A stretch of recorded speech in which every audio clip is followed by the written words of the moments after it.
Bonjour Jean-Pierre Royer, nous vous remercions de nous accueillir chez vous à Lille, dans un environnement que je connais bien, puisque on s'est souvent réunis ici pour parler d'histoire de la justice. Je vais vous poser un certain nombre de questions sur votre parcours en histoire de la justice. Dans un premier temps, je vais vous demander si vous en êtes d'accord de nous dire pour quelles raisons vous vous êtes inscrit en droit, quel a été votre parcours universitaire. Alors, merci beaucoup mon cher. Et écoutez, justement, vous commencez par une question assez difficile parce que si je suis entré à la faculté de droit, c'est pas par enthousiasme. C'est parce qu'au fond, mon père m'avait dit apparemment tu n'es pas bon à grand chose et tu pourrais faire du droit. Tu pourrais faire comme moi. Papa était avocat. Alors je me suis dit oui après tout. Et figurez-vous, alors heureusement, quand je suis rentré à la faculté de droit, j'ai fait une découverte. C'est qu'on n'y faisait pas que du droit, mais aussi de l'histoire. Car en réalité, ce que je souhaitais faire, c'est vivre de l'histoire et enseigner l'histoire. Et à la faculté de droit, j'ai eu la chance de tomber sur deux professeurs exceptionnels, en droit romain et en droit du Moyen-Âge. Monsieur Magdelin, en droit romain, on aurait dit carrément l'empereur Auguste dans l'amphi, grande voix majestueuse qui nous a impressionnés. N'oubliez pas qu'à l'époque, les professeurs faisaient cours en robe académique. Donc pour nous, petits étudiants, nous étions 300 dans l'amphi. C'était extrêmement impressionnant. Ils parlaient vraiment bien et ils racontaient Rome, la Grèce, Rome. Et on était vraiment séduits. D'ailleurs, pratiquement, je crois que je ne suivais que ces cours-là. Il y avait des cours très ennuyeux. Il a passé la fac de droit, il y avait des cours très... Je ne mentionnerai pas, mais en tout cas, je n'ai pas que des bons souvenirs.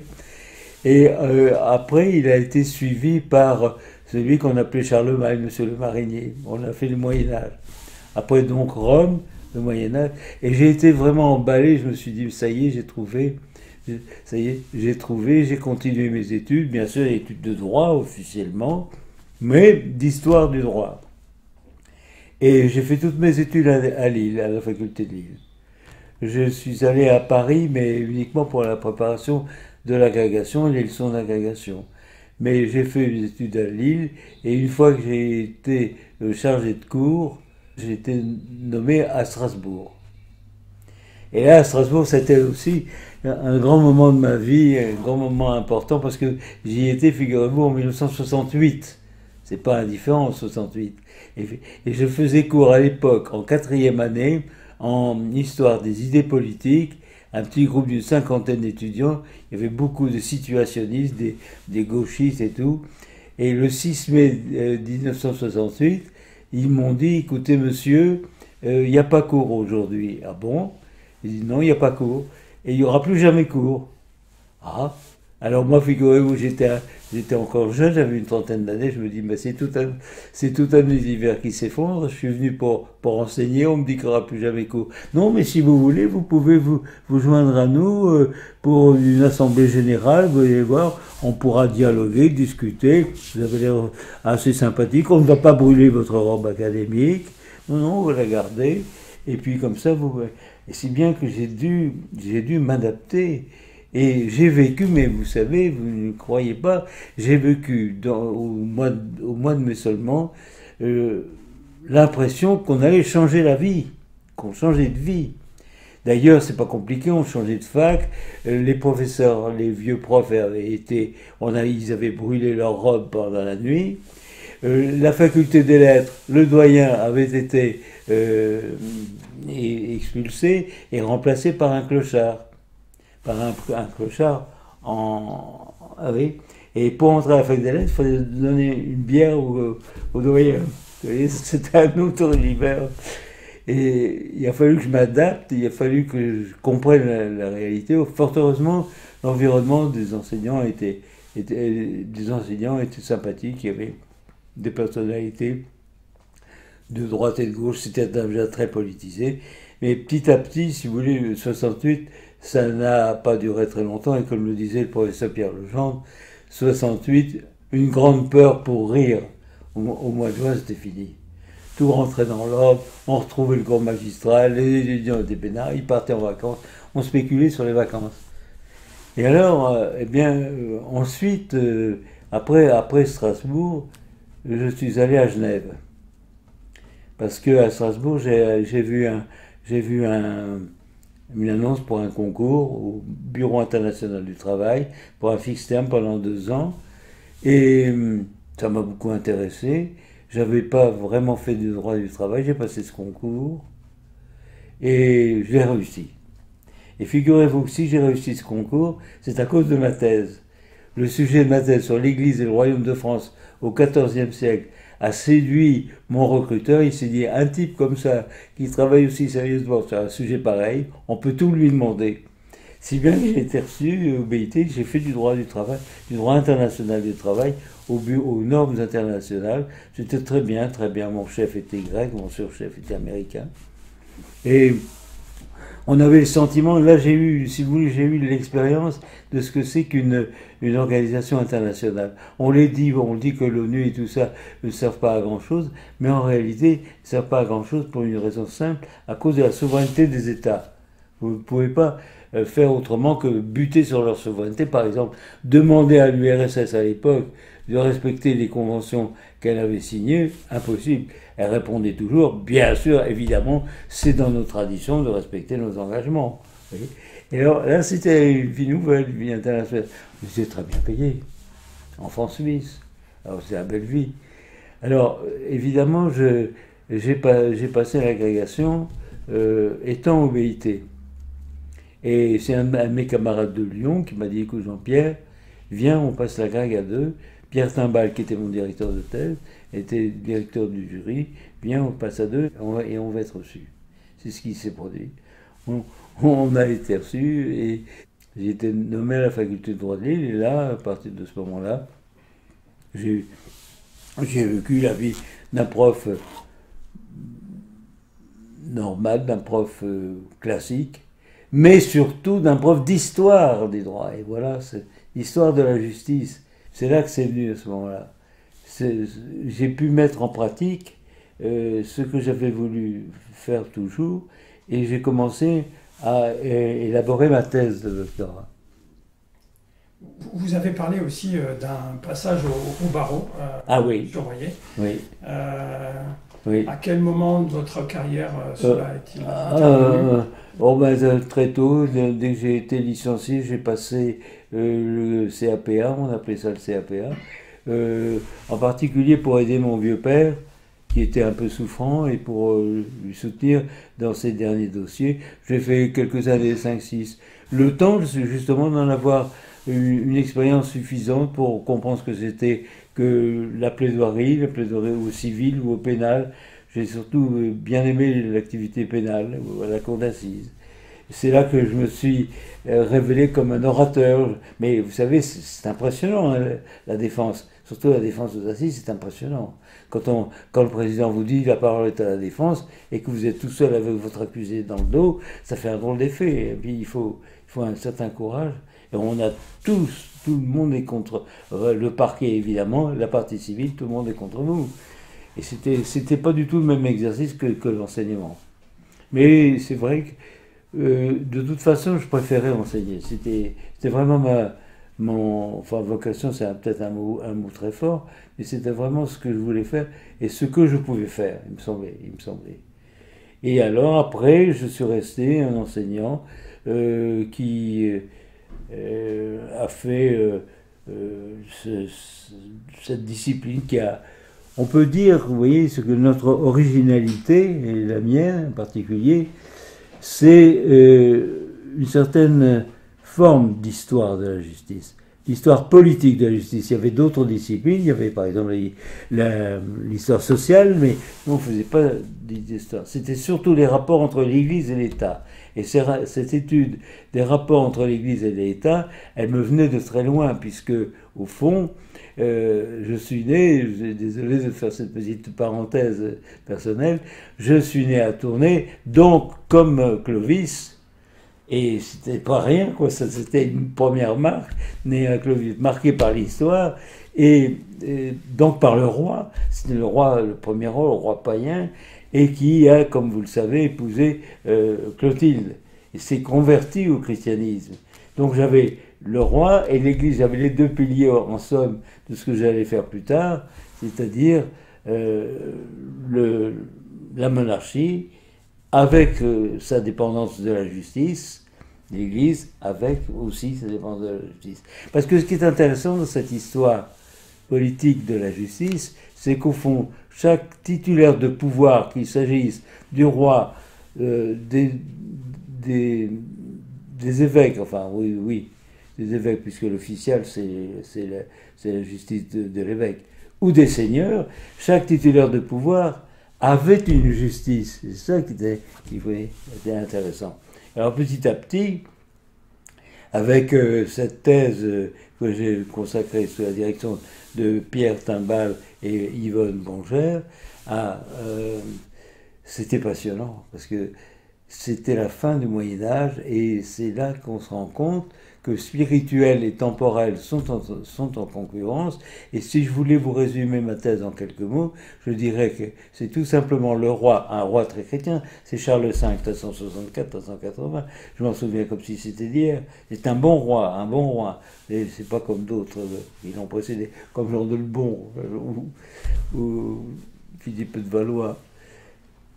Et ce roi a simplement, en bref, pour résumer vraiment ma thèse, il dit à l'Église, et il dit aux justices d'Église, mêlez-vous de ce qui vous regarde. Vous, votre domaine, c'est le spirituel, et le mien, c'est le temporel. Ne vous mêlez pas des affaires temporelles. Et c'était ça, tout de suite, l'idée qu'il y avait cette joute, voyez-vous, il y avait cette vision politique de la justice. C'est ça qui était intéressant, et qui m'a toujours guidé jusqu'à aujourd'hui. Donc le point d'entrée dans l'histoire de la justice, c'est effectivement le sujet de la thèse et les rapports de pouvoir, justement. Oui. Comment s'est imposé ensuite, alors vous avez travaillé sur le Moyen-Âge, oui. Comment s'est imposé ensuite le choix d'une période plus tardive, parce qu'il y a un écart chronologique relativement important entre une période que vous affectionnez, la Révolution française, et le Moyen-Âge. Ben, oui, je peux vous répondre. J'avais en quelque sorte fini avec le Moyen-Âge. Je ne dis pas que j'avais épuisé, c'est impossible d'épuiser le Moyen-Âge, mais si vous voulez, ce que je voulais traiter, la justice politique sous Charles V, eh ben, c'était fini. Et alors, mes professeurs, mes chers professeurs étaient décédés. Si bien que j'avais plus de maître, j'étais seul. Alors j'ai dû me chercher autre chose, et j'étais intéressé, c'était bientôt le bicentenaire de la Révolution en 89. Et alors, nouvel enthousiasme, j'ai évidemment descendu de plusieurs siècles, mais c'était toujours la même chose, c'était toujours l'histoire politique de la justice, au lieu que d'être l'histoire politique de la justice tempérée, de la monarchie tempérée, c'était la justice de la monarchie absolue, et avec cette grande fracture révolutionnaire. Pour l'histoire de la justice, la Révolution était une période extraordinaire, vous savez, extraordinaire. Ça a vraiment tout changé. Regardez, je prends un exemple qui vous viendra directement à cœur. Les avocats ont été supprimés, le barreau a été supprimé. Il n'y avait plus d'avocats, c'était plus nécessaire. C'était des défenseurs officieux. Et il y a un de mes élèves, brillant, qui a soutenu une thèse sur ce sujet absolument neuf, des avocats nouveaux, quoi. Ça a été d'ailleurs un échec, d'après ce qu'il a démontré. C'était un échec, parce que la profession d'avocat, c'est une profession. La magistrature, c'est pareil, il n'y avait plus de... Ça a été un bouleversement total. Et c'était ça qui était intéressant. Le pouvoir judiciaire, n'en parlons pas. Toute cette véritable fracture. Parce que souvent, on dit « Oh, la Révolution n'a rien changé ». Ce n'est pas du tout mon impression. Et alors, du coup, si vous voulez, je me suis adapté, j'ai travaillé sur la Révolution et la justice, et toujours du point de vue politique. C'était ma constante, ça. Selon vous, est-ce qu'il y a eu il y en a eu, dans votre cheminement, des étapes aussi très significatives dans le développement de l'histoire de la justice, dans votre parcours aussi. Vous venez de parler de la Révolution française, la célébration du bicentenaire de la Révolution française en 1989, quelque chose qui vous a relativement marqué. Ah bah oui, ça m'a marqué, notamment le bicentenaire à la Conciergerie, l'exposition magnifique que nous avions faite. Et alors là, j'avais été chargé, c'est une petite anecdote, mais j'avais été chargé par M. Badinter, qui a organisé cette manifestation, de trouver une guillotine.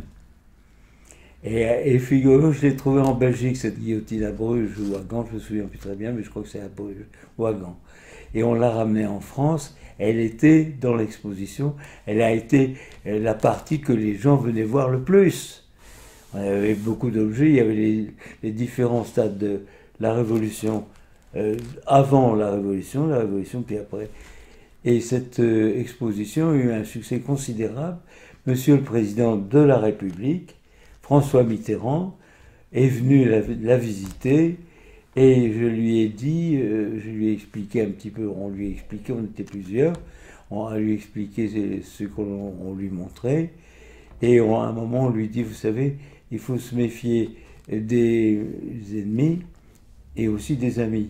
Et je me souviens de la réflexion du président, et des amis aussi, dit-il. Oui, je lui ai dit, monsieur le président, c'est mieux. Et c'est un souvenir, un bon souvenir. En réalité, je peux dire que je n'ai pas de mauvais souvenir de toute ma carrière. C'est ça qui. D'ailleurs, et j'ai encore de l'allégresse, j'en parle encore avec agrément et enthousiasme parce que j'ai passé une vie professionnelle extraordinaire.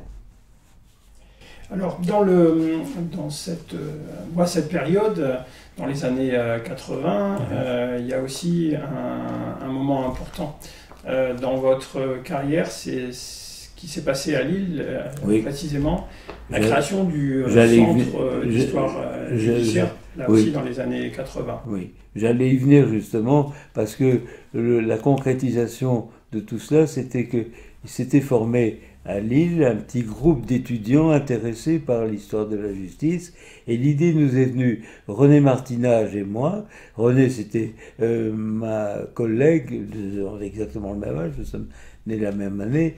René et moi, elle dans le domaine pénal, moi plutôt dans le domaine civil, on a eu l'idée de créer ce centre d'histoire judiciaire, et qui a eu assez rapidement un bon succès. Beaucoup d'étudiants de doctorat sont venus, on avait fait un doctorat en théorie du droit et sciences judiciaires, beaucoup d'étudiants venaient dans cette formation et s'intéressaient de plus en plus à l'histoire de la justice. Des thèses sont nées, des sujets de thèse sont nés, et ce centre est devenu un centre du CNRS. À présent, il est un centre du CNRS. Il est reconnu, il est beaucoup plus, d'ailleurs il y a encore plus de monde que de notre temps.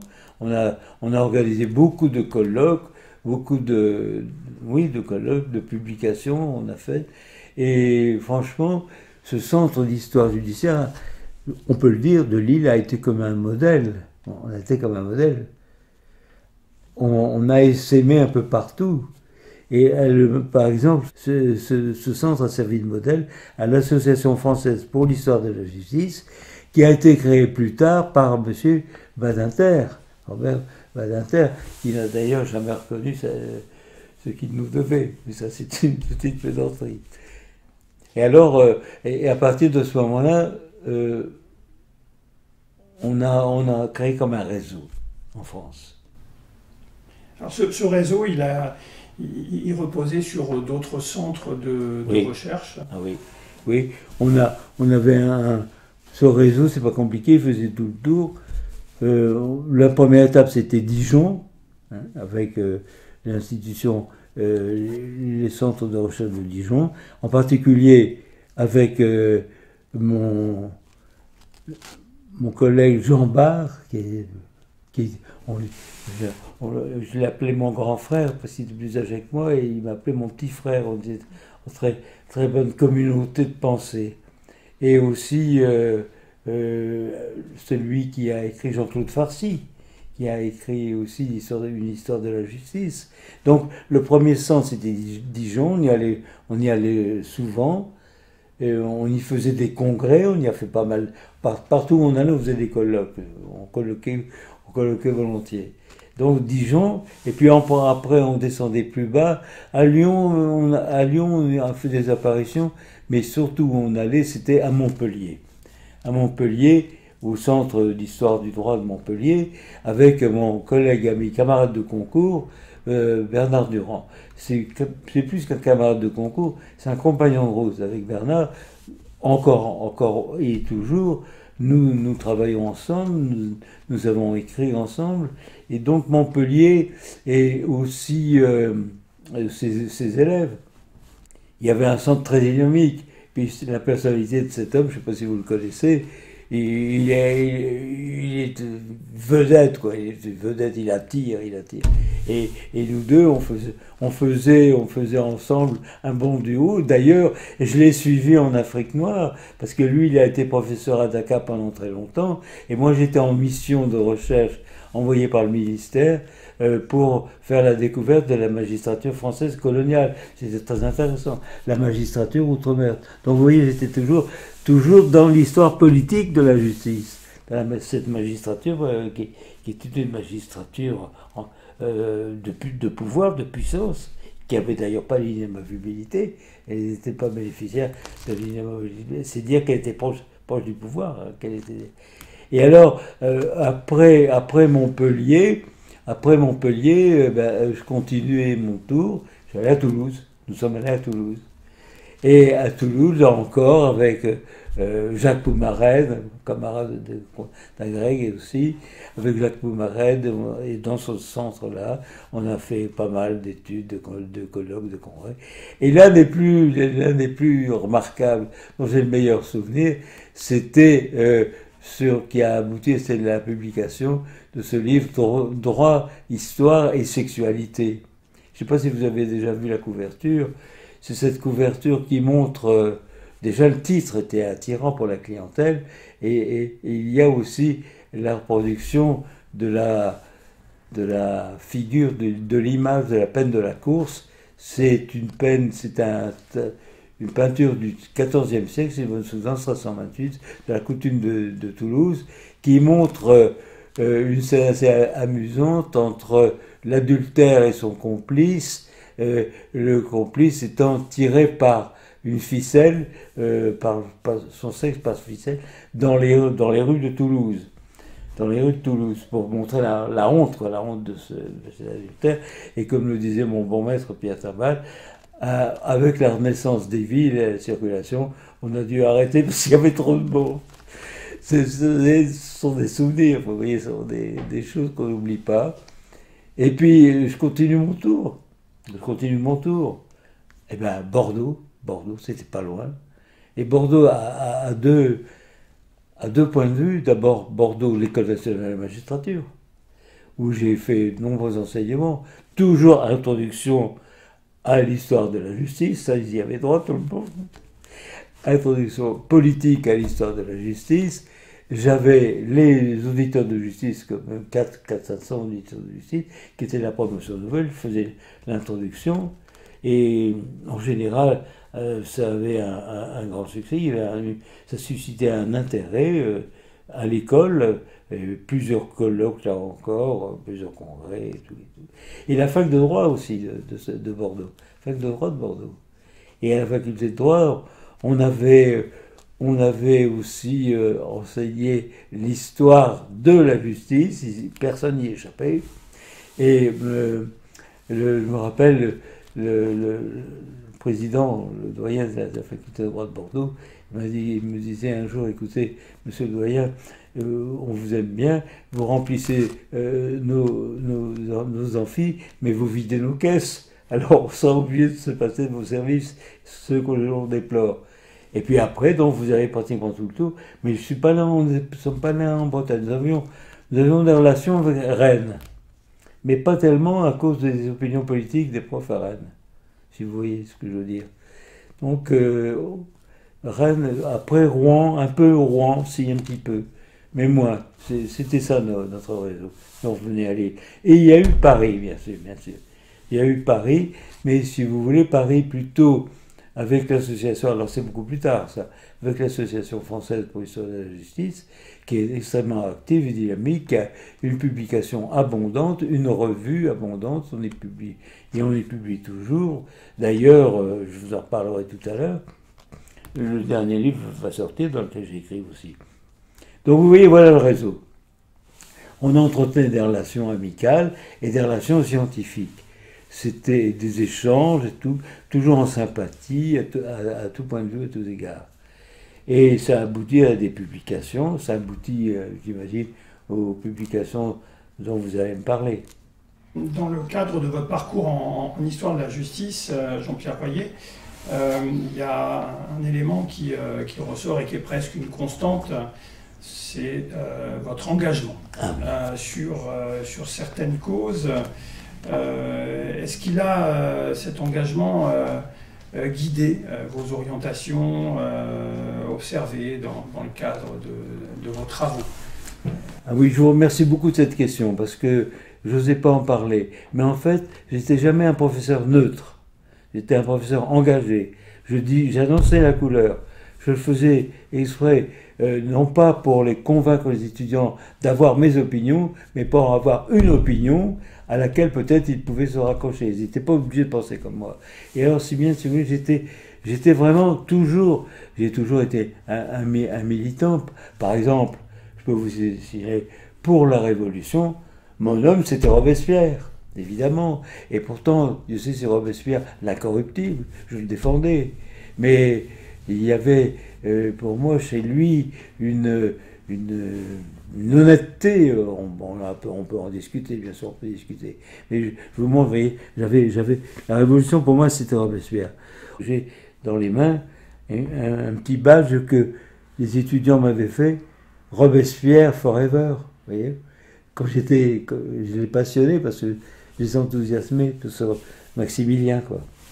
Il y avait, pendant la Révolution, des personnages aussi qui m'ont beaucoup touché, la reine, le roi, Louis XVI, et Marie-Antoinette, en particulier le sort funeste que les révolutionnaires, et cet imbécile d'Hébert en particulier, qui ont accusé la reine d'inceste, ils ont commis là une faute considérable, ils ont fait de la reine Marie-Antoinette une martyre, et moi j'ai pris fait et cause pour elle, et la preuve c'est que quand j'enseignais ensuite à la faculté catholique de Lille avec ma collègue Sylvie Imbert, on faisait des cours partagés, elle faisait le roi, et moi je faisais la reine, tellement j'étais attaché au sort terrible de cette femme. Après, on peut aller plus loin, bien sûr, une autre cause terrible, bien sûr, c'est l'affaire Dreyfus. Là encore, j'étais un Dreyfusard, j'étais pas un Dreyfusard.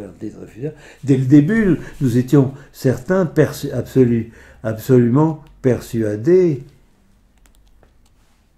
de l'innocence. J'étais pas le seul, il y avait des militaires qui étaient persuadés. Ça a été une honte, le procès de Dreyfus. Vous voyez, alors j'enseignais ça, moi j'enseignais pas la moitié, j'enseignais, vous voyez, j'y allais quoi, carrément. Alors effectivement, l'affaire Dreyfus a fait l'objet de publications, on a publié dans la France de l'affaire Dreyfus, de Pierre Birnbaum, on a publié, j'ai fait notamment un article qui s'appelle, je crois, une magistrature déchirée entre les pour et les contre Dreyfus. Bon, après, j'ai eu d'autres intérêts pour d'autres affaires, mais toujours des grands procès, vous voyez, toujours des grands procès. Par exemple, l'affaire de Matahari, qui a été une honte, qui n'est pas du tout à la gloire du procureur Mornay, André Mornay, le procureur de la mort, qui a poursuivi cette pauvre femme pour un espionnage. Elle avait été espionne, bien sûr, elle avait été un peu espionne. Je me suis passionné, vous voyez, je me passionnais pour des choses comme ça.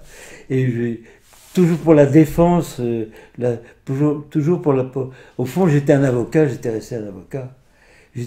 En fait, j'étais plus avocat professionnel, mais j'étais un avocat dans mes cours. Je plaidais, mais forcément, le tribunal, c'était les étudiants qui décidaient.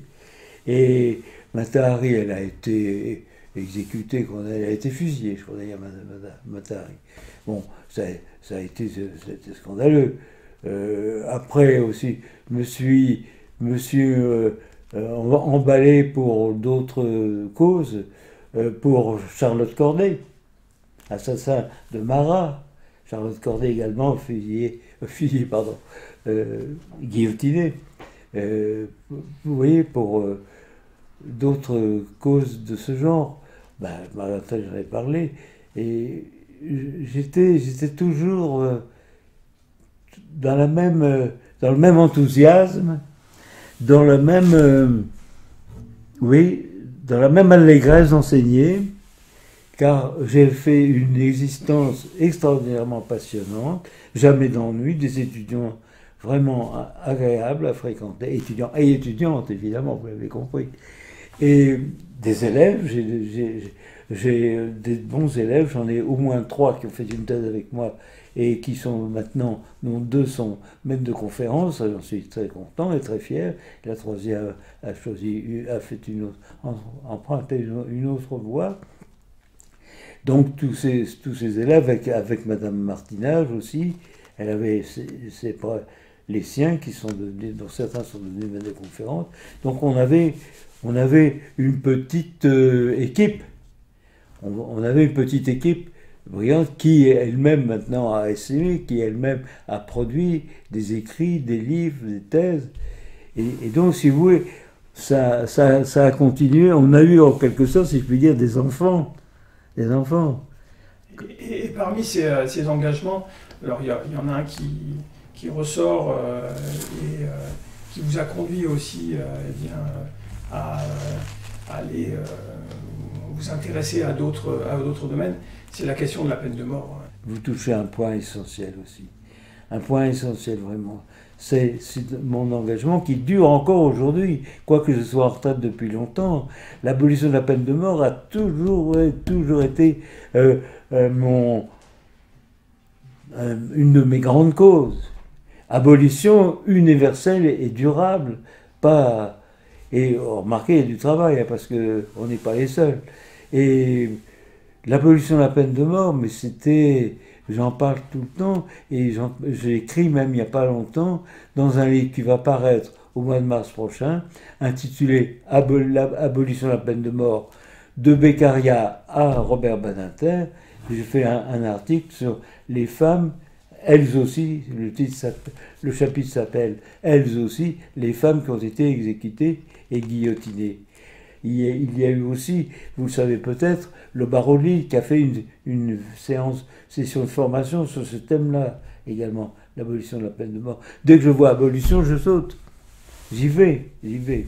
Et en somme, si vous voulez, j'aurais passé ma vie à être un passionné de grandes causes comme celle-là, parce que finalement, moi je crois que c'est à ça qu'on sert.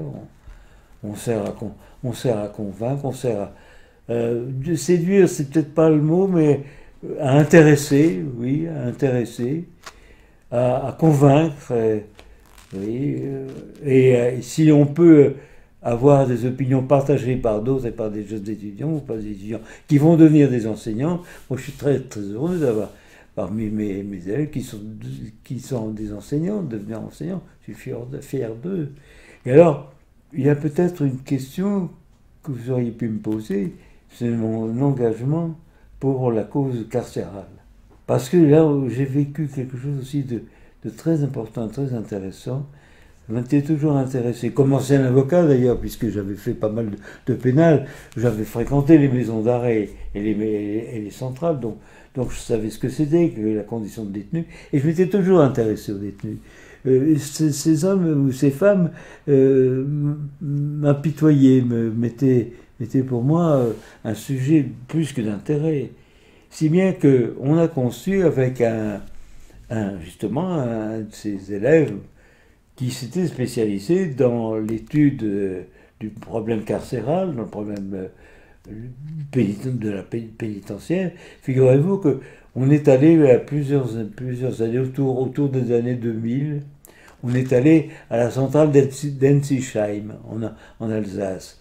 Et nous étions 3, une petite équipe de 3, et nous allions rencontrer des détenus qui avaient bien compris qu'on n'avait aucune mission officielle, qu'on ne venait pas là pour les surveiller, qu'on venait simplement pour échanger quelques propos, pour comprendre leur situation. Certains, par exemple, je me souviens, des détenus avec qui des condamnés, même des condamnés à longue peine, c'était des longues peines, 20 ans jusqu'à même la perpétuité, ils disaient, vous savez, monsieur, vous voyez ici, on s'est constitué une autre vie, on s'est constitué une vie différente à l'intérieur de ces murs, et on s'était adapté. Et alors, ces voyages nombreux que nous avons fait à Ensisheim, et ils ont apporté un petit peu d'humanité à l'intérieur de la prison, à l'intérieur de cette maison centrale. Et je pense que ça a été un échange, on a même eu des échanges plus approfondis avec certains de ces détenus. Et c'est resté, comme j'étais heureux de cette expérience, et c'est resté justement chez l'un de mes élèves qui, lui, maintenant, travaille surtout sur la question de prison, de personnel pénitentiaire, qui forme au personnel pénitentiaire.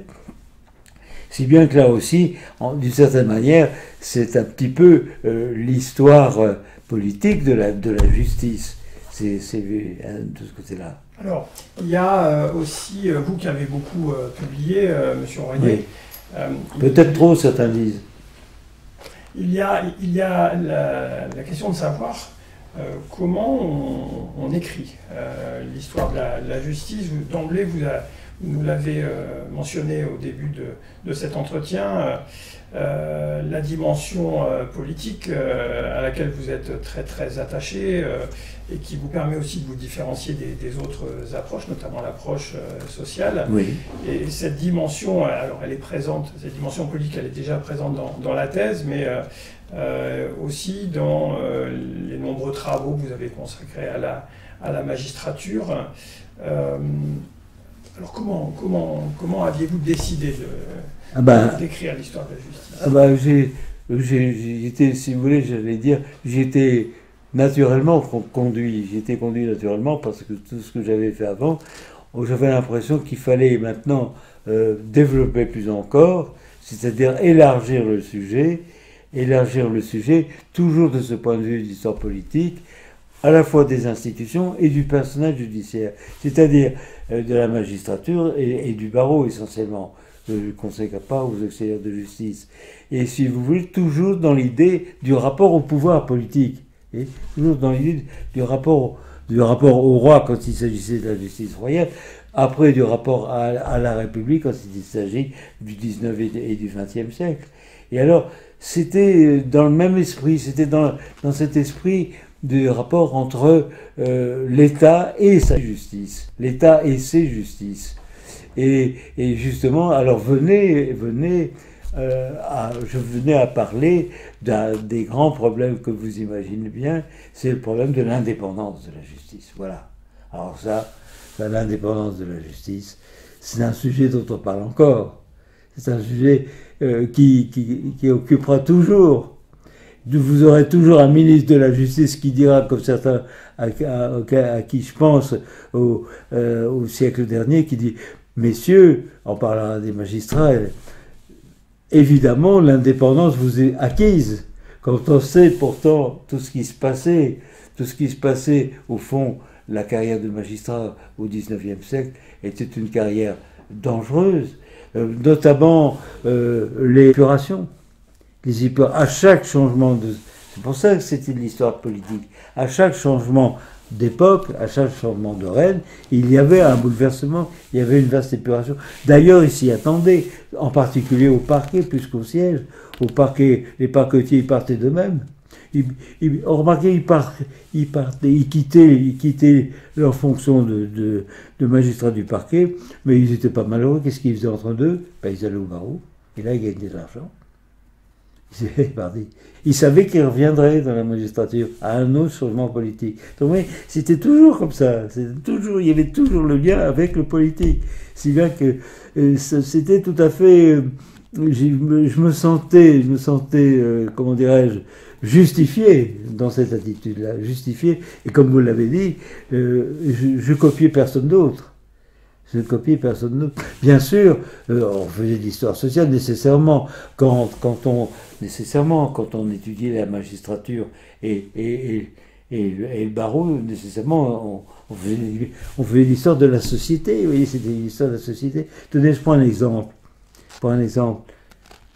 L'entrée des femmes dans la magistrature et au barreau, ça a été la traduction de l'évolution de la société.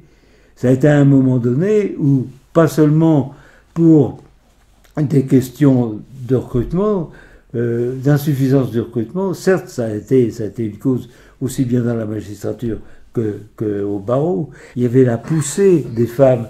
On s'était rendu compte alors que pendant longtemps on les avait considérées comme incapables, car trop fragiles d'entrer dans ces fonctions judiciaires, c'est pas fait pour une femme. C'est pas fait. Pendant longtemps, on a dit magistrat, c'est pas fait pour faire. Il faut être plus solide. Tout au plus pourrait-on leur donner la justice pour enfants. Ça oui, vous voyez. Et alors, il y a eu cette poussée féminine qui a fait que, au début du XXe siècle, plus tard pour la magistrature, les femmes ont pénétré dans la magistrature et au barreau. Donc là, voyez-vous, il y avait une adéquation entre l'évolution sociale et l'évolution de la justice. Et ce qui nous justifiait à faire toujours cette histoire politique, c'était la police au sens étymologique, c'est-à-dire la cité qui évoluait, la cité qui s'élargissait, la cité qui se féminisait. Alors la justice aussi, elle devait le faire. Maintenant, est-ce que il y a eu un mode de recrutement aussi qui a évolué. Mode de recrutement. Comment recruter ces magistrats? Quel est le recrutement le plus démocratique? Eh bien, vous savez, c'est toute une histoire, l'histoire du recrutement de la magistrature, qui vient au milieu du 19e, que peu à peu, si vous voulez, l'examen professionnel est remplacé par le concours de recrutement, qui est considéré comme un concours plus juste, plus ouvert à tous. Ce concours qui fonctionne encore aujourd'hui. Et j'en arrive au fait que j'ai siégé à 11 reprises, figurez-vous, à 11 reprises, dans des jurys du concours d'entrée dans la magistrature. On siégeait, il y avait sur un jury de 5, il y avait 2 professeurs et 3 magistrats. Le président, c'était un magistrat de la Cour de cassation, on s'entendait bien d'ailleurs, mais vous voyez, on avait donc un œil sur la sélection des magistrats. On avait quelque chose à dire, nous enseignants. Et je me souviens, comme j'ai fait 11 concours, et un ami une fois, je disais, tu sais, je suis co-responsable du recrutement de 2000 magistrats. Et il me disait, t'as pas de quoi t'en vanter. Oh, bien sûr, une petite plaisanterie. Dans tous ces éléments, et en particulier tous les développements et les travaux que vous avez consacrés à la magistrature, vont trouver place dans un ouvrage qui a été important, qui a constitué une étape essentielle dans votre carrière en 1995, c'est l'histoire de la justice. Oui. Et je me souviens qu'à l'occasion de nos discussions, vous m'aviez indiqué que il avait été compliqué pour vous de trouver un éditeur pour cette histoire de la justice et même pour les ouvrages qui avaient précédé. Ça montre bien que cette discipline, l'histoire de la justice, il fallait qu'elle soit... Il fallait qu'elle s'impose, il fallait qu'elle s'installe dans le périmètre intellectuel et qu'elle soit reconnue. Effectivement, vous faites allusion à un moment important. Parce que l'histoire de la justice aujourd'hui, telle qu'elle est, nous sommes cinq, parce qu'il y a beaucoup d'anciens élèves ou bien des collègues qui m'ont accompagné parce qu'il y avait trop de travail. Mais la première édition, je l'ai faite tout seul. Et je me souviens encore, j'avais mon manuscrit à la main, j'étais allé à Paris et je cherchais un éditeur. J'en ai fait plusieurs, j'ai fait Fayard en particulier, qui va regretter plus tard de ne pas avoir pris le manuscrit. Il me le dira d'ailleurs. Madame Fontaine m'a dit quelle bêtise j'ai faite. Enfin bref. Et figurez-vous que j'allais rentrer à Lille, j'en avais assez, j'étais fatigué, parce que chacun de ces éditeurs me disait laissez votre manuscrit, on vous répondra. Non, non, non, je ne laisse pas mon manuscrit. Non, non, non. Vous n'allez pas me répondre, vous allez me répondre que mon manuscrit est très intéressant, mais que ce n'est pas dans votre programme de publication. Donc, je ne vous le laisse pas. Et à la fin de la journée, j'étais las, je disais, mais j'ai oublié, il y a les presses universitaires de France ici, au boulevard Saint-Germain. Je demande, je n'avais pas d'entretien, puis je rencontrais le directeur, Michel Prigent, qui m'accueille. Le directeur lui-même, j'étais ainsi. Et bien alors, donc vous savez peut-être pas que je suis un ancien de Normal Sup. Ah oui, non, mais ça, on y avait droit toujours. Et il me dit, ben, laissez-moi votre manuscrit. Je vais le lire. Je passe une bonne demi-heure avec lui, devant lui. Il tournait les pages des manuscrits. Moi-même, j'étais un petit peu, vous l'imaginez, sinon angoissé, en tout cas inquiet. Je me demandais, mais quel sera le verdict en quelque sorte? Et tout d'un coup, il referme le livre, il dit, d'accord, je prends. Comme ça, je prends. C'était, d'accord, un soulagement formidable, une satisfaction. Et il me dit, ça ne s'est jamais fait ce que vous avez fait. L'histoire de la justice comme ça ne s'est jamais fait, je prends. Et cette histoire de la justice, dès le départ, vous l'aviez envisagée de manière aussi pluridisciplinaire? Oui. Ah oui. Pluridisciplinaire. J'avais d'ailleurs invité, des amis qui venaient m'aider, notamment un grand ami, et je suis très heureux que vous en parliez, mon grand ami Lucien Vescon, professeur de philosophie, qui m'a accompagné dans toute la conception de ce bouquin. Il y a aussi Hervé Levers, un historien des lettres, qui lui a fait sa propre histoire de la justice.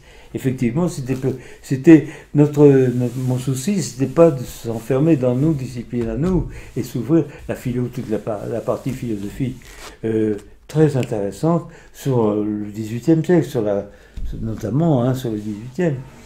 Mais Lucien il était plus que ça, il était un compagnon de route. D'ailleurs, beaucoup des personnes dont je vous ai parlé tout à l'heure, je pense notamment à Bernard Durand, qui sont mes compagnons de route, de discussion, d'amusement, de distraction. Et c'était un ensemble. Je concevais l'écriture comme une source de joie, oui, une source de joie. Et je dois le dire, j'avais un style assez... j'écrivais assez facilement. J'avais une plume qui courait vite. Et je ne vais pas dire que c'était une plume de qualité, mais en tout cas, elle avait été assez appréciée. Et après, on a fait plusieurs éditions. Après, il y a eu des jeunes collègues qui se sont adjoints à moi et qui ont fait des choses particulières. Et on a eu, par exemple... justement, sur le 19e siècle, des avancées plus approfondies. C'est pour ça qu'aujourd'hui, nous sommes 5, que vous les connaissez sans doute. Dans ce parcours, il y a une constante aussi, c'est ce lien assez régulier que vous avez entretenu avec les professionnels de la justice. Diriez-vous que ce lien il a été déterminant dans votre approche de la discipline? Ah oui, c'est vrai, c'est très important. Je rencontrais toujours des magistrats et des avocats, parce que c'était indispensable. Si vous vouliez avoir de la justice une vision réelle, concrète, et c'était nécessaire. Et c'était pas, si vous voulez, une charge pour moi, au contraire. Je rencontrais à l'ENM, je rencontrais à Paris, à l'Association française pour l'histoire de la justice, nombre de collègues avec lesquels je sympathisais et de qui j'apprenais énormément de choses, de réalité. Par exemple, je leur demande comment se trouve aujourd'hui la justice, dans quel état il trouve la justice aujourd'hui, vous voyez. Et alors, en plus, il faut dire que comme j'étais syndiqué moi-même à la CFDT, j'étais en relation directe avec les syndicats et de la magistrature, le syndicat de la magistrature et le syndicat des avocats de France. Donc nous avions là encore une filière, nous avions là encore un réseau d'amitié et de science en même temps. Et on faisait les deux. Et ainsi, pas plus tard que ces derniers jours, je demandais à l'un d'entre eux, à la fin du colloque qui venait de se tenir, du congrès, pardon, du syndicat de la magistrature, quelles étaient leurs impressions. Et leurs impressions sont d'une amertume, par rapport aux grandes années des années 70, vous vous rappelez, quand on a fait, mais les juges faisaient peur, on appelait les juges rouges. Il y a eu une époque dans les années 70-80, les juges rouges, ils allaient attraper le pouvoir et le pouvoir en avait peur. Alors ils sont nostalgiques de cette époque-là. Maintenant ils sont entrés dans la gestion quotidienne, ils sont entrés dans l'excès de dossiers, ils sont débordés de dossiers et si vous voulez le métier semble ne plus avoir la même saveur qu'autrefois. Mais cette relation avec les professionnels, je l'ai toujours, la preuve, on se téléphone. Dans l'association pour l'histoire de la justice, il y a beaucoup de magistrats. Et puis aussi, je crois que c'était important que je n'ai pas été qu'à la faculté de droit de Lille. Je suis allé aussi à la faculté catholique, où j'ai enseigné pendant une dizaine d'années, où j'ai enseigné à la fois en licence, en troisième année de licence, histoire de la justice, et on a aussi créé un centre de formation des avocats et magistrats, qui était parallèle avec celui qui existait à l'État. Si bien qu'il y avait cette formation professionnelle aussi. Formation professionnelle pour laquelle j'appelais des professionnels à venir m'accompagner, à venir m'indiquer, à venir me renseigner. Vous voyez ? Et ainsi, il y avait ce lien entre l'université et la justice, toujours entre l'université et l'organisation judiciaire. Jean-Pierre Royer, le lien avec les professionnels, vous l'avez indiqué par les enseignements que vous avez réalisés à l'ENM, dans les centres de formation professionnelle des avocats, c'est concrétisé de cette manière. Face à ces professionnels et face aux étudiants des universités, comment est-ce que vous avez enseigné l'histoire de la justice? Tout à l'heure, vous évoquiez votre engagement, alors l'intérêt pour les grands procès, les archives judiciaires. Est-ce que vous aviez une manière particulière d'enseigner l'histoire de la justice? Ah oui, parce que... de convaincre, excusez-moi. Oui. La manière de convaincre, c'était... Vous avez parlé des grands procès, c'était des grands exemples. C'était justement... Et à partir des archives, ça c'est intéressant que vous posiez la question, parce qu'évidemment, toutes mes études ont été basées sur la consultation des archives. Pour le Moyen-Âge, ça va de soi, c'était les archives du Parlement de Paris, et puis aussi le Source du Verger, bien sûr, le tout en latin.